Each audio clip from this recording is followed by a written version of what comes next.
नमस्कार. कधी विचार केलाय की आपलं रोजचं काम, आपलं जे काही कर्म आहे तेच पूजेचं रूप घेऊ शकतं का? हा प्रश्न आपल्याला थेट एका प्राचीन ग्रंथाकडे घेऊन जातो. आज आपण यजुर्वेदाबद्दल जाणून घेणार आहोत, जिथे कर्मच पूजा मानलं जातं. खरं आहे नाही का? अनेकदा असं होतं की आपलं काम आणि आपली आध्यात्मिक भावना ह्या दोन वेगवेगळ्या गोष्टी वाटतात. पण विचार करा, जर आपल्याला कळलं की आपली प्रत्येक कृती, अगदी प्रत्येक काम हीच एक प्रार्थना, एक पूजा बनू शकते, तर कसं वाटेल? तर ह्याच प्रश्नाचं एक खूप शक्तिशाली उत्तर एका प्राचीन ग्रंथामध्ये दडलेलं आहे, आणि तो ग्रंथ म्हणजे यजुर्वेद. हो, तोच यजुर्वेद, ज्याला कर्माचा वेद म्हणूनही ओळखलं जातं. म्हणजे बघा, यजुर्वेद हा फक्त ज्ञानाबद्दल बोलत नाही, तर ते ज्ञान प्रत्यक्ष जीवनात आपल्या रोजच्या जगण्यात कसं आणायचं यावर त्याचा जास्त भर आहे. त्यामुळे तो केवळ एक ग्रंथ नाहीये, तो खरं तर कृतीसाठी एक मार्गदर्शक आहे, एक प्रकारचा प्रॅक्टिकल गाईड म्हणायला हरकत नाही. हे समजून घेण्यासाठी वेदांमधला फरक पाहूया. म्हणजे बघा, एकीकडे आहे ऋग्वेद, जो ज्ञानाचा आणि स्तुतीचा वेद आहे, तो गायला जातो, त्याचं पठण होतं. पण दुसरीकडे आहे यजुर्वेद, जो करण्याचा वेद आहे. त्याचं संपूर्ण लक्ष, त्याचा सगळा फोकस हा कृतीवर, प्रत्यक्ष विधी आणि कर्मावर आहे. बरं, मग यजुर्वेदाचा नेमका मूळ विचार काय आहे? तो आपल्या साध्या साध्या कृतींना, आपल्या कर्माला पूजेच्या स्तरावर कसा काय घेऊन जातो? चला आता ह्याच्याच मुळाशी जाऊया.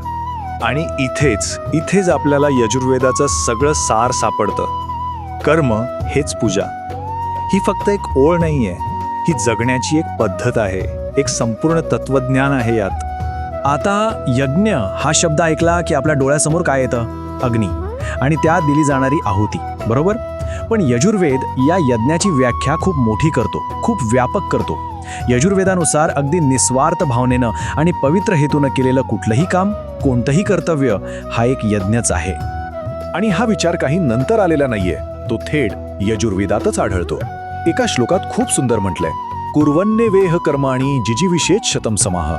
याचा सोपा अर्थ असा की कर्म करतच 100 वर्ष जगण्याची इच्छा बाळगावी, कारण कृतीतूनच, कामातूनच जीवनाचा खरा अर्थ सापडतो. ठीक आहे, मग प्रश्न असा आहे की कोणतंही काम यज्ञ कसं बनतं? म्हणजे फक्त मनात चांगला विचार असला की झालं का? तर नाही. यजुर्वेद म्हणतो की यासाठी एका विशिष्ट शिस्तीची गरज असते. याचाच अर्थ केवळ चांगला हेतू असणं पुरेसं नाहीये. आपल्या कृतीला यज्ञाचा दर्जा द्यायचा असेल तर शिस्त ही हवीच.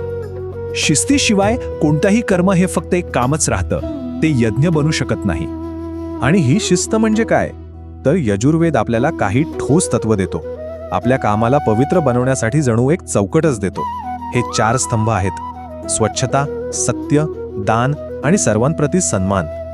जेव्हा आपलं कर्म या 4 स्तंभांवर उभं राहतं ना, तेव्हा ते आपोआप एका यज्ञात रूपांतरित होतं. बरं, हे सगळं झालं प्राचीन तत्वज्ञान, पण आजच्या आधुनिक जगात आपल्या आयुष्यात याचा काय संबंध? चला आता हेच बघूया की हे हजारो वर्ष जुनं तत्वज्ञान आजच्या जगात कसं लागू होतं. या तत्वज्ञानाचं जे पालन करतात त्यांना कर्मयोगी असं म्हटलं जातं. कर्मयोगी म्हणजे कोण?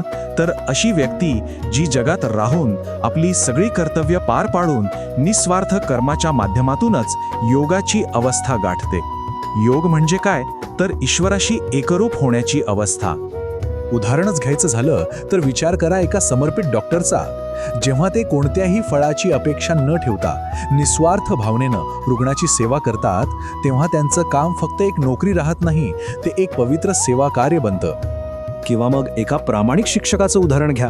जेव्हा ते विद्यार्थ्यांपर्यंत ज्ञान पोहोचावं यासाठी स्वतःला झोकून देतात, तेव्हा त्यांचं शिकवणं हे फक्त एक काम राहत नाही, ते ज्ञानाचं एक पवित्र अर्पण ठरतं. आणि एका कर्तव्यदक्ष सैनिकाचा विचार करा, जो देशाच्या संरक्षणासाठी आपलं जीवन पणाला लावतो. त्याचं ते काम फक्त एक कर्तव्य नसतं, ते संरक्षणाचं एक व्रत असतं, एक प्रतिज्ञा असते.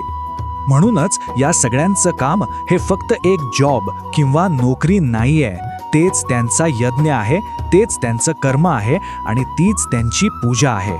हेच तर आहेत आजच्या काळातले कर्मयोगी. शेवटी यजुर्वेद आपल्याला एक खूप मोठी गोष्ट शिकवतो. अध्यात्म म्हणजे जगापासून, जबाबदाऱ्यांपासून दूर पळणं नाही, तर ह्या जगात राहून आपली सगळी कर्तव्य निस्वार्थपणे पार पाडणं. खरा दैवी अंश हा पळून जाण्यात नाहीये, तर त्या कामात पूर्णपणे गुंतून जाण्यात आहे. तर मग आता जाता जाता एक प्रश्न, आपल्या रोजच्या आयुष्यातली अशी कोणती कृती आहे, कोणतं काम आहे ज्याला आपण एक पवित्र यज्ञात बदलू शकतो? कोणतं काम आपली पूजा बनू शकतं? यावर विचार करायला हरकत नाही.